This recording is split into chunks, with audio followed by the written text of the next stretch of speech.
오늘 우리에게 주시는 하나님의 말씀은 창세기 30장 37절에서 43절까지 말씀입니다. 구약 성경 45면에 있습니다. 창세기 30장 37절에서 43절까지 말씀을 다 같이 스크린을 보시면서 합독하시겠습니다. 야곱이 버드나무와 살구나무와 신풍나무의 푸른 가지를 가져다가 그것들의 껍질을 벗겨 흰 무늬를 내고 그 껍질 벗긴 가지를 양떼가 와서 먹는 개천의 물 구유에 세워 양떼를 향하게 하며 그때가 물을 먹으러 올라올 때에 새끼를 베니 가지 앞에서 새끼를 뱀으로 얼룩얼룩한 것과 점이 있고 아롱진 것을 낳은지라. 야곱이 새끼 양을 구분하고 그 얼룩 무늬와 검은 빛 있는 것을 라반의 양과 서로 마주보게 하며 자기 양을 따로 두어 라반의 양과 섞이지 않게 하며 튼튼한 양이 새끼 뵐 때에는 야곱이 개천에다가 양떼의 눈앞에 그 가지를 두어 양이 그 가지 곁에서 새끼를 베게 하고 약한 양이면 그 가지를 두지 아니하니 그렇게 함으로 약한 것은 라반의 것이 되고 튼튼한 것은 야곱의 것이 된지라. 이에 그 사람이 매우 번창하여 양떼와 노비와 낙타와 나귀가 많았더라. 아멘. 야곱이 이 하란에 온 지 어느덧 14년이라고 하는 시간이 흘렀습니다. 사랑하는 아내도 취하고 자녀도 많이 나왔습니다. 그런데 이게 웬일입니까? 빈털털이 신세입니다.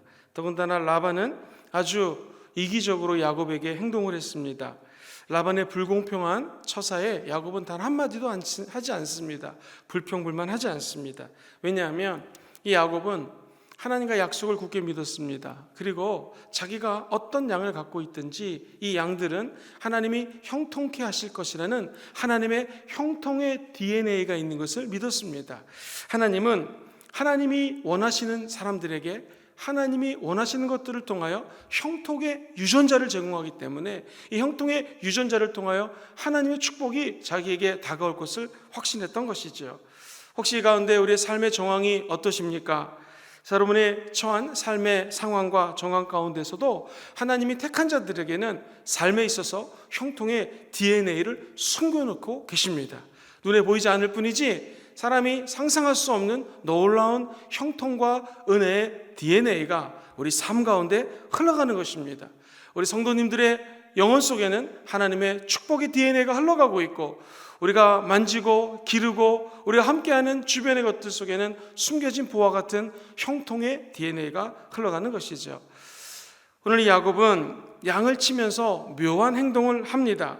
버드나무, 살구나무 그리고 신풍나무 가지의 껍질을 벗깁니다. 그리고 흰 무늬를 내서 알록달록하게 한 다음에 이 양이나 염소가 먹는 구유 앞에다가 바라보게 합니다. 그래서 이 동물들이 양이 물을 먹다가 위를 보니 얼룩달룩하구나, 또 물을 먹고 위를 보니 얼룩달룩하구나 라는 것입니다.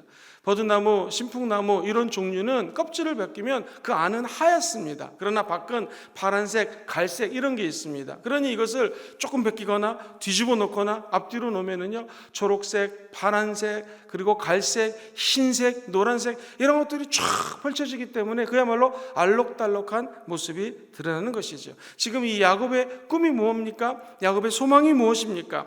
양들이 알록달록한 새끼를 낳는 것입니다. 왜냐하면 라반과 계약을 했습니다. 약간 어찌 보면 노동계약이 이 말이 안 되는 계약이 성립됩니다. 라반의 양과 염소 중에서 점 있는 것 그리고 아롱진 것을 골라냅니다. 그리고 가져가 버립니다. 그럼 이제 야곱이 갖고 있는 것은 하얀색 양하고 검정색 염소밖에 없어요. 그런데 하얀색 양이랑 같이 생식을 하게 되면은 어쩔 수 없이 하얀 게 나옵니다. 그러니 과학적으로 보면은 알록달록한 양이 나올래야 나올 수가 없는 것이죠. 야곱은 인생을 살다 보니 깨달은 것이 있었습니다. 그것은 바로 모든 축복은 하나님이 주신다라는 것입니다. 자기가 장자권을 뺏으려고 그랬는데도 이렇게 빈털터리로 인생이 처량하구나라는 것을 깨달았고요. 거부가 되기 위해서 노력했지만 결국 남는 것이 없었습니다. 뒤늦게 깨달은 것은 이 모든 것이 하나님의 은혜로 되는구나. 하나님 은혜를 베풀어 주셔야지 가능하다고 하는 사실을 깨달았습니다. 사랑하는 성도님들, 언제 우리에게 하나님의 은혜가 필요할까요? 인생이 잘 나갈 때, 인생이 높은 곳에 있을 때 하나님의 은혜가 필요합니다. 왜냐하면 자칫 잘못하면 거기서 넘어질 수 있기 때문에 그렇습니다. 인생의 바닥을 칠 때, 오늘 야곱처럼 빈털터리 신세가 되었을 때, 그때도 필요한 것은 오직 하나님의 은혜입니다. 저 여러분들의 삶 가운데 이 하나님의 은혜와 형통의 DNA가 흘러넘치게 되기를 주의 이름으로 축원합니다. 하나님의 복은 어디서 올까요? 나중에 야곱은 30절에 보면은 이렇게 표현합니다. 야훼께서 외삼촌에게 복을 주셨습니다. 왜 외삼촌에게 복을 주신 분이 누구신 줄 아십니까? 하나님이십니다 라는 것입니다. 사랑하는 성도님들, 참으로 야곱은 미련한 계약을 제시합니다. 자기가 이 계약을 통해서는 복을 받을 수가 없어요. 이렇게 미련한 계약을 왜 했을까요? 베델에서 하나님과 만났던 기억이 있어요. 좋으신 하나님, 나를 결국에는 형통케 하시는 하나님에 대한 기억이 있습니다. 이 예배를 드려야 되는 이유가 바로 이것입니다. 예배는 아무것도 아닌 것 같지만 예배를 통하여 하나님의 음성을 듣고 하나님의 축복의 메시지를 받으면 내 인생이 나락으로 떨어졌을 때, 그야말로 영적인 털털이 상태가 되었을 때, 아사 직전의 상태가 되었을 때 그 하나님의 교제가 떠오르는 것이죠. 하나님이 나와 반드시 함께할 것이라는 믿음이 생겼습니다. 그리고 나서 믿습니다 하면서 나아가게 되는 것이죠.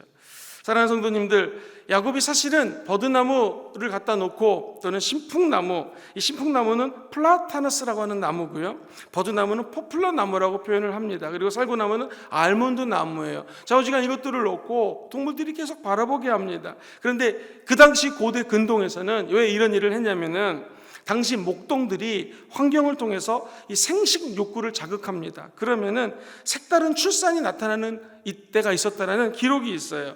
그렇게 했기 때문에 주로 사용했던 방법들이 자기 생식을 위해서 환경을 바꿔놓는 그런 목동들이 많았다라는 것입니다. 또 하나, 동물의 생식 행위를 자극해서 원하는 종자를 얻어내려고 하는 이 야곱은요, 오늘날의 이 과학적인 방법으로는 사실 이해가 되지 않습니다. 이게 상식적으로 말이 안 되는 것이죠. 그런데 이 양들은요, 특별히 암양은 수태할 때에 자극을 받잖아요. 그러면 그 여파를 자기 새끼에게 전하는 이른바 감응력이 탁월한 게 암양이라고 합니다. 그러니까 이 수태가 될 때 그때의 필링과 그때의 환경과 그때 자극받았던 것들이 그 자녀에게 바로 거룩하게 이렇게 전이가 되는 것이죠. 그러니까 야곱이 했던 것은 과학적으로는 말이 안 되는데 그냥 믿음 갖고 한 것입니다. 일찍이 조용기 목사님은 이것을 바라봄의 법칙이라고 그러죠. 양들이, 염소가 맨날 물 먹으면서 바라보니 우리 애기가, 우리 새끼가 저런 새끼가 나겠구나라고 바라봤다라는 것입니다. 그것은 더 깊이 들어가면 야곱 마음속에는 베델의 하나님의 형통에 대한 약속의 믿음이 있었던 것이죠. 그래서 내 안에는 이 형통의 DNA가 흐르고 있고, 내가 기르는 이 양들은 비록 과학적으로는 얼룩달룩한 양을 낳지 못하겠지만 하나님이 주시는 형통의 유전자가 흐르고 있기 때문에 유전자만 조금 변하게 되면 하나님이 알록달록한 양을 낳게 할 것이다 라고 하는 확신이 있었어요. 그렇기 때문에 나중에 야곱은 31장에 가면 이렇게 고백을 해요. 하나님이 라반의 양을 뺏어다가 나에게 주셨다. 뭘 의미합니까? 하나님이 역사하시면 상상하지도 못한 기적이 일어날 수 있다는 것입니다. 창세기 30장 42절로 43절을 다시 한번 읽어보겠습니다. 같이 한번 읽어보시죠. 시작. 약한 양이면 그 가지를 두지 아니하니 그렇게 함으로 약한 것은 라반의 것이 되고 튼튼한 것은 야곱의 것이 된지라. 이에 그 사람이 매우 어떻게 됐습니까? 번창하여 양떼와 노비와 낙타와 나귀가 많았더라. 그렇습니다. 자, 먼저 보면은 사람이 마음으로 계획을 합니다. 그러나 그 발걸음을 이끄시는 분은 하나님이십니다. 오늘 이 새벽에도 저와 여러분들이 하나님 앞에 나와 거룩한 계획을 세우시고 인생의 목적을 추구하시고 주의 음성을 따라가시게 되기를 주의 이름으로 축원합니다. 그런데 이 모든 것들을 행하시고 이 모든 것들을 성취하시는 분은 야훼 하나님이십니다. 때로는 우리가 엉뚱한 길을 가는 것 같지만 하나님 끝까지 기도해 주시고 끝까지 보호해 주시고 돌보아 주십니다. 그리고 의의 길, 올바른 길로 인도해 주시는 분이 저와 여러분과 함께 하시는 하나님이십니다.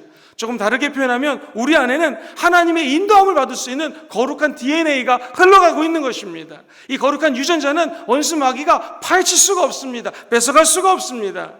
그 놀라운 은혜와 사랑으로 오늘 하루도 이 추석 연휴도 승리하시게 될 줄 믿습니다.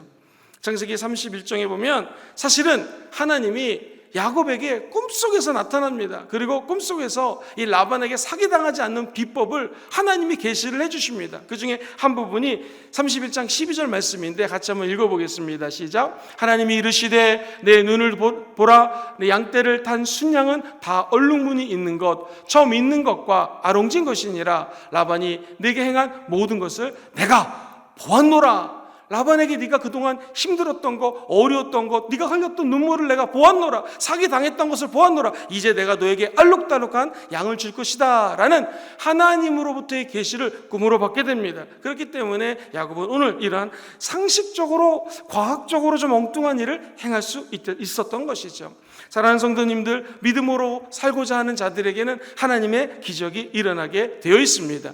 믿음이 없이는 하나님을 기쁘시게 할 수 없습니다. 거꾸로 믿음만 있으면 하나님을 기쁘게 할 수 있습니다. 성경은 이야기합니다. 하나님께 나아가는 자는 반드시 그가 계신 것과 그가 자기를 찾는 자들에게 상 주시는 이심을 믿어야 할지니라. 사랑하는 성도님들, 여쭤봅니다. 우리가 하나님께 나아가고 있습니다. 하나님이 살아계신 것을 믿으십니까? 자기에게 하나님을 찾는 자들에게 상 주시는 것을 믿으십니까? 그러면 하나님은 하나님을 찾고 찾는 자들에게는 상을 주셔요. 기적을 주세요. 왜 그럴까요? 믿음이라고 하는 것은 우리 안에 잠자고 있는 이 믿음의 형통의 DNA를 깨게 합니다. 이것을 갖다가 나타나서 역사할 수 있는 능력이 믿음을 통하여 나타난다는 것이죠. 아브라함이 믿음의 조상입니다. 언제 믿음을 그 하나님 앞에 확증받을 수 있었습니까? 언제 그 믿음이 인정받을 수 있었습니까? 그것은 믿음으로 독자 이삭을 하나님께 드리고자 했을 때 하나님 그 믿음을 인정해 줬던 것이죠. 이처럼 행함이 없는 믿음은 죽은 믿음입니다. 귀신들도 이 믿음을 알고 있습니다. 오늘 이 추석에 인터넷 앞에서 또 화명성전에서 이렇게 본성전에 나와서 믿음을 하나님께 보여드리는 성도님들에게는 반드시 좋은 일이 일어납니다. 여기 한 거지가 있습니다. 하나님의 임재 가운데 예수님이 이곳에 나타나셨습니다. 이 거지의 이름은 바디메오인데 감히 어찌 이 사람들 앞에 또 눈을 보지 못하는 장님이 다윗의 자손이 예수여 라고 소리 지를 수 있겠습니까? 주변 사람들이 얘기합니다. 야, 시끄럽다 시끄럽다. 지금 여기 사람들이 얼마 많고 감히 어느 안전이라고 네가 이렇게 소리를 지르느냐 하고 사람들이 야단을 쳤습니다. 그러나 이 소경 바디메오는 거기에 굴하지 않았습니다. 자기 믿음을 하나님께 보여주고 싶었어요. 그래서 다윗의 자손 예수여 나를 좀 불쌍히 여겨주시옵소서. 그때 우리 주님이 나와서 물어봅니다. 내가 너에게 무엇을 하여 주기를 원하느냐? 오늘 이 새벽에 우리 주님이 저와 여러분들에게 물어보십니다. 이 추석 아침에 이렇게 새벽에 나와 기도하는데 내가 너에게 무엇을 하기를 원하느냐? 뭘 해주기를 원하니? 선생님이여 보기를 원하나이다. 그때 우리 주님이 말씀하십니다. 가라, 네 믿음이 너를 구원하였느니라. 오늘 이 새벽 제단을 쌓는 여러분들에게 우리 주님 똑같이 말씀하실 것입니다. 네 소원이 무엇이니? 내 소원이 이런 것이 있습니다. 가라, 네 믿음이 너를 구원하였느니라. 이 재밌습니다. 이 말씀을 마가복음 10장 52절에는 이렇게 기록을 하고 있어요. 저가 곧 보게 되어 예수를 길에서 따르니라. 이 겉옷을 던져버리고 예수님을 길거리에서 따르는 이 소경을 생각해 보십시오. 자기의 믿음을 주께 보여드렸더니 기적이 일어났습니다. 하나님이 그를 형통케 했습니다. 그러자 그는 겉옷을 던져버리고 예수님을 따라갔다는 것입니다. 오늘도 우리가 갖고 있는 이 죄악의 겉옷, 하나님이 형통케 할 것이라는 믿음이 있지만 아직도 진짜인지 가짜인지 정말로 두 마음을 품은 우리의 이 연약함들이, 그 연약한 옷들이 벗겨지는 새벽 되기를 주의 이름으로 축원합니다. 그리고 예수를 믿음으로 쫓게 되면 우리 안에 잠자고 있는 형통의 DNA가 깨어나는 새벽이 될 것입니다. 예수님은 겉옷을 내팽개치고 자기를 따라오는 이 소경을 바라봤습니다. 그리고 그의 믿음을 칭찬했던 것이죠. 행함이 있는 믿음, 우리 주님이 칭찬해 주신다는 것입니다. 우리는 이 마지막 때에 믿음 있는 사람들을 찾기가 참 어려운 시대를 살고 있습니다. 인자가 올 때에는 세상에서 믿음을 보겠느냐라고 주님이 말씀하십니다. 그러나 사랑하는 성도님들 기억하십시오. 우리 예수를 믿는 저와 여러분들 속에서는요, 하나님 주시는 축복의 DNA가 있습니다. 이것을 하나님은 마가복음 9장 23절에 이렇게 표현하십니다. 할 수 있거든이 무슨 말이냐? 믿는 자들에게는 능히 하지 못할 일이 없느니라. 할렐루야! 하나님의 약속을 믿고 하나님의 좋으신 분이심을 깨닫고 입술로 시인하는 자들에게는 오늘도 좋은 일이 일어나게 될 것입니다. 시편은 총 150편이 기록되어 있습니다. 그 중에서 다윗이 기록한 시는 73편입니다. 73편을 쭉 읽어보면 다윗의 입술 속에서 끊이지 않는 것은 한마디로 무엇인가? 하나님은 좋으신 하나님이시라는 것이죠. 하나님 후히 주시는 분이라는 것입니다. 우리의 믿음을 어디다 두어야 될까요? 이 흔들리는 마지막 시대에 우리의 믿음을 더욱더 견고히 좋으신 하나님 앞에 두셔야 됩니다. 하나님은 우리 안에 있는 이 형통의 DNA를 통하여 상상을 초월하는 기적을 행하십니다. 과학적으로 불합리하다 할지라도 하나님이 역사하시면 기적이 일어나게 된다는 것이죠. 서울에 가면은 부흥하는 교회들이 몇 군데 있습니다. 그런데 교회 성장학적으로 분석을 하면 부흥하기가 어렵습니다. 왜냐하면 시장 한가운데 있어요. 또 교회까지 들어가려면 골목으로 지나가야 되니까 부흥할 수가 없습니다. 어떤 교회는요, 주차장이 정말 파킹하기가 어렵습니다. 우리 교회 주차장이면 이건 정말 감사한 겁니다. 차를 3대밖에 못 대요. 그러니 전철 타고 오세요. 제발 대중교통으로 오세요. 그래도 사람들이 몰려드는 걸 봤습니다. 과학적으로, 사회과학적으로는 데이터를 분석해봐도 아니 이 교회는 부흥할 수가 없는 거예요. 그런데 하나님이 역사하시면 부흥할 수 있다는 것이죠. 우리 인생도 마찬가지입니다. 아무리 과학적으로 조사를 하고 아무리 합리적인 생각을 해도 이론을 제시해도 안 될 일은 안 될 것이다라고 하는 나도 모르는 확신이 생길 때가 있습니다. 그러나 우리 믿는 사람들은 그러면 안 됩니다. 예상치 못할 과학적이지 아니하도 합리적이지 아니하도 하나님이 역사하시면 기적이 일어납니다. 오늘 하얀색 양밖에 없는데 날마다 믿음으로 알록달록한 것을 바라보고 믿음으로 물을 먹이고 돌봐줬더니 이 야곱의 마음속에 흐르는 형통의 DNA가 자기가 돌보는 양에까지 전이가 됩니다. 그리고 결국에는 알록달록한 양을 얻게 되고 수많은 노비를 얻게 되고 수많은 재물을 얻는 이 빈털터리 인생이 형통의 인생으로 바뀌게 되는 것이죠. 히브리서 10장 38절은 이야기합니다. 오직 나의 의인은 믿음으로 말미암아 살리라. 또한 뒤로 물러가면 내 마음이 그를 기뻐하지 아니하리라. 오늘 저와 여러분들은 세상 등지고 주님 바라보고 달려가시게 되기를 주의 이름으로 축원합니다. 그럴 때 하나님이 주시는 우리 안에 잠적어 있는 형통의 DNA가 활짝 웃음을 지으며 깨어나는 새벽이 될 것입니다.